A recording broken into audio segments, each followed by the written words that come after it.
اللہ نے مومنوں پر یقیناً احسان کیا ہے کہ ان میں انہی میں سے ایک پیغمبر بھیجے جو ان کو اللہ کی آیتیں پڑھ پڑھ کر سناتے اور ان کو پاک کرتے اور انہیں کتاب و حکمت کی تعلیم دیتے ہیں، اور پہلے تو یہ لوگ کھلی گمراہی میں تھے۔ بھلا یہ کیا بات ہے کہ جب احد کے دن کفار کے ہاتھ سے تم پر مصیبت واقع ہوئی،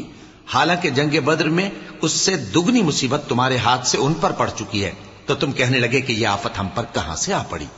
کہہ دو کہ یہ تمہاری ہی شامت اعمال ہے کہ تم نے پیغمبر کے حکم کے خلاف کیا، بے شک اللہ ہر چیز پر قادر ہے۔ اور جو مصیبت تم پر دونوں جماعتوں کے مقابلے کے دن واقع ہوئی سو اللہ کے حکم سے واقع ہوئی، اور اس سے یہ مقصود تھا کہ اللہ مومنوں کو اچھی طرح معلوم کر لے اور منافقوں کو بھی معلوم کر لے۔